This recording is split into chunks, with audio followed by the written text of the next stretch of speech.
anniversary ARIA Awards at All Phones Arena. Please welcome Molly Meldrum.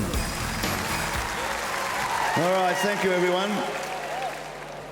I can't tell you how honoured I feel to be asked by ARIA to introduce the induction of this wonderful lady into the ARIA Hall of Fame for her contribution to Australian music. I first met this young lady in 1987 when I had to portray myself in the television series Neighbours. The plot was that Scott, aka Jason Donovan, and Mike, aka Guy Pearce, thought they were budding songwriters. They recorded a demo and came around to my place to see what I thought of it. Well, to be honest, I hated the song, but was very impressed by the vocalist. As it turned out, it was Charlene that had performed the vocals. I then rang Charlene's mum and asked if I could have a meeting with her and Charlene at my house. When they arrived, I told Charlene that I thought she had a great voice, that maybe I could get her a recording contract from Mr. Big of the music industry. It turned out to be Michael Gudinski.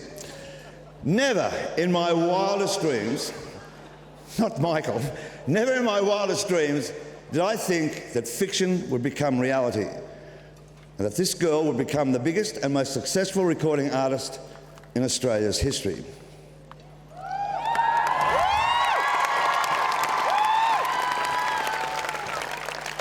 Over the last 24 years, I've not only admired her for her singing and performance, I've also admired her for her faith in her own ability, that she has not become bitter about certain factors about the Australian music industry scene where they claim to be a two-hit wonder and called her a singing budgie. Now, I know. I also admire her for her courage and strength when facing a life-threatening illness and creating awareness with tireless contributions. Not to mention her generosity with the public and with her charities. And lastly, I've learned to love her like a Queen Mother would love her niece. Would you all sit back and have a look at a capsule of Kylie Minogue's life as an icon and as a superstar.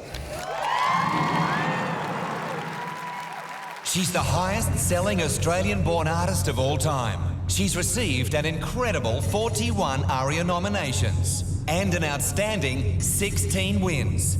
The Princess of Pop, she is Kylie Minogue. In a career spanning 11 studio albums and 68 million records sold worldwide, Kylie Minogue came from humble beginnings. Discovered at a Fitzroy Football Club benefit concert, she was signed to Michael Gudinski's Mushroom Records in 1987. I must admit, I had no idea that we were dealing with something that might be more than one or two hits. Her first release became the highest-selling single of the 80s. Her debut album would go on to sell more than 7.5 million copies. She also earned the first of many ARIAs. Oh, really? You think if you knew I was going to win something, you could, like, lower them a little? Kylie had arrived. Her next 3 albums were worldwide hits and marked a change from the girl next door to the girl you wished was next door. Every image that people have seen, they're all a part of me. I have so many characters lurking in my body, it's frightening. Oh my God. When she was murdered by Nick Cave in 1995, she was given 3 ARIAs for it. Nick Cave and Kylie Minogue. But Kylie had been no stranger to heartache. When she lost her close friend, INXS frontman Michael Hutchence in 1997, Kylie was devastated. Picking herself up at the turn of the millennium, Kylie gave us those trademark gold hot pants. The hot pants in my video seem to have attracted more attention than I have. Kylie then sprinkled her fairy dust on Baz Luhrmann's Moulin Rouge, which was honoured with 3 Golden Globes and 2 Oscars. It's in your... The multi-platinum selling Fever followed. She earned her first Grammy nomination and received 5 ARIA awards. Kylie Minogue! La la la, la Get You Out of My Head remains Kylie's most successful single to date, going #1 in over 40 countries. In 2005, during her Showgirl tour, Kylie received some devastating news. She'd been diagnosed with cancer. Everything just collapsed, everything. The world kind of stopped spinning. After fighting a personal battle for a year and a half, Kylie returned triumphantly to Australia and started her homecoming tour in spectacular fashion. This is officially fashionably late a year and a half.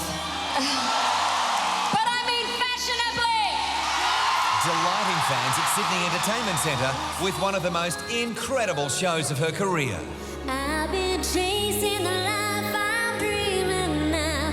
I'm home.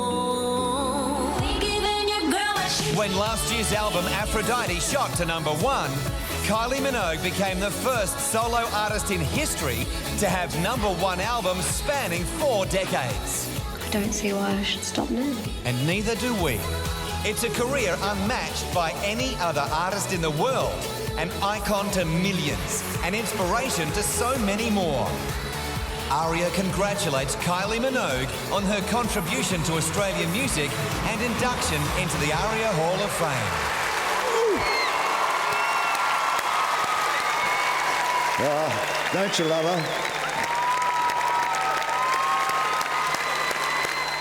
All right, everybody.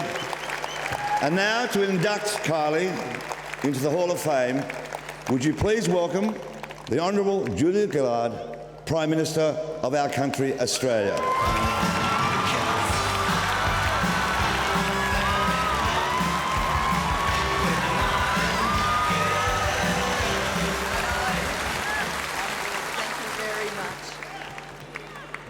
I'm very proud to be here tonight to pay tribute to a special Australian, to someone who will now take their rightful place alongside music legends like Joan Sutherland and John Farnham and Paul Kelly in the ARIA Hall of Fame. Someone who for hundreds of millions of people around the world is the face of Australia.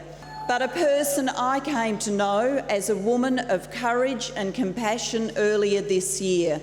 As you all know, this year Japan faced a devastating natural disaster, an earthquake followed by a tsunami that literally swept away thousands of people.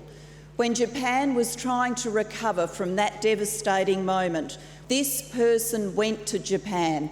Japan was desperate to say they were open for business, and it would have been easy for an international star to just cross Japan off the list. But this person went to Japan. Not only did the show go on, but she went to a special fundraising event to show that she cared. She came into our hearts on Ramsay Street as one of our neighbours. Ladies and gentlemen, please join with me in honouring a woman so famous we only have to say her first name, Kylie.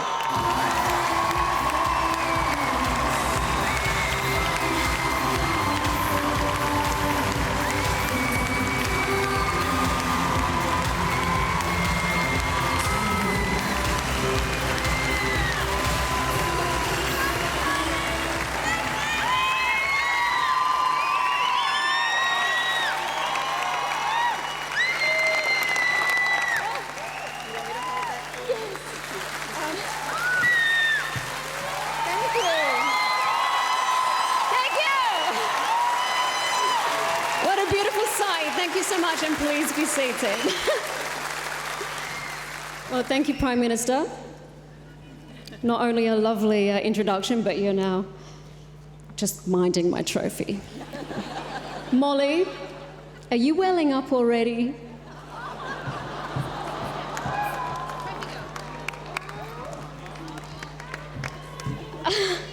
I love you too. Well, thank you to the ARIA board for this incredible honour. Not to mention the sleepless nights I've had wondering what the hell am I going to say. How does one acknowledge almost 25 years in a few minutes? One can't, it's impossible.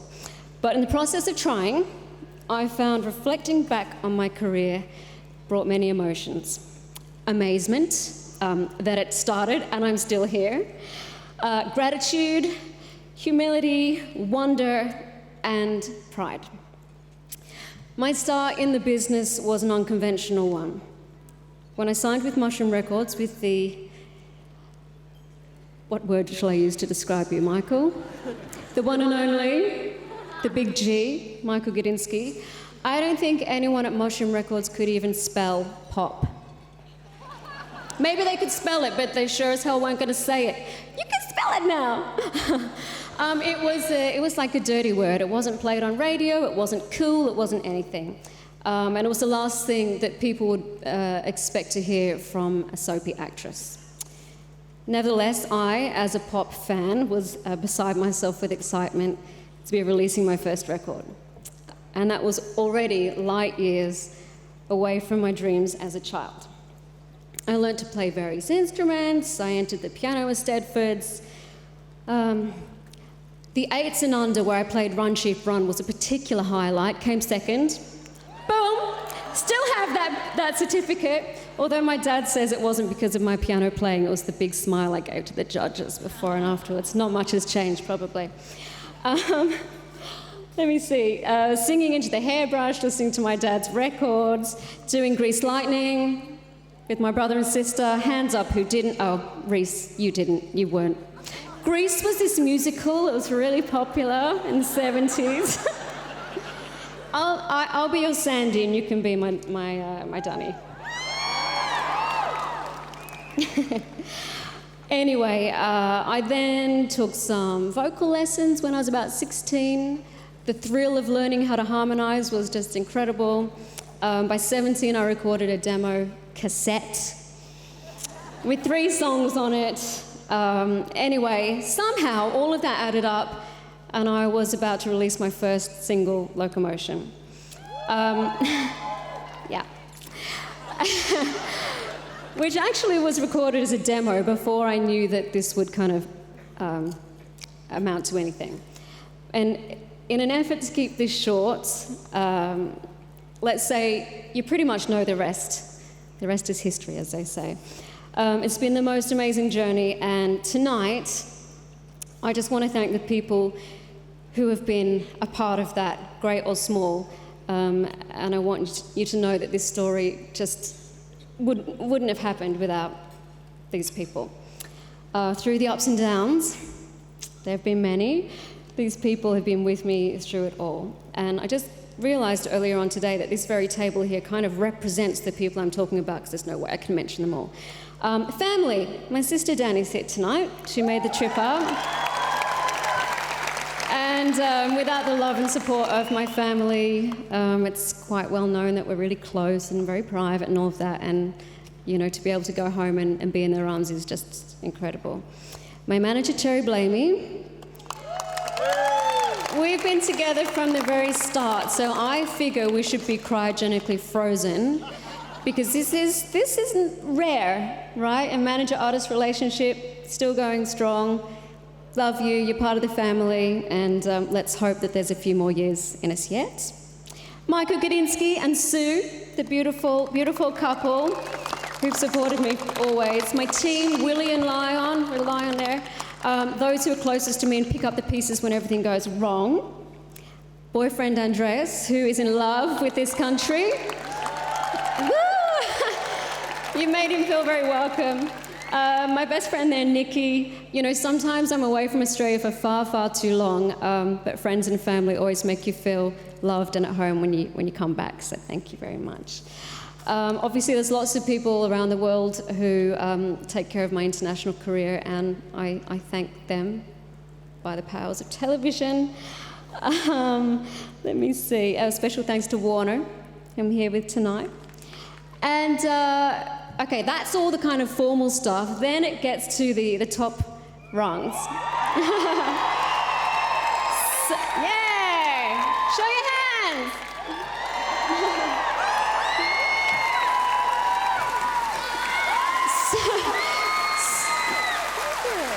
So let's face it, without the audience, this business would be a pretty lonely place. So I really am so grateful for the love and support I've had from the fans over these years. And Thank you. And just to wrap up, I'm a very proud Australian. I'm always bragging about our country wherever I am in the world. And tonight's award means so much to me, and I just want to let all of you know and everyone at home that Australia, I love you and I thank you very much.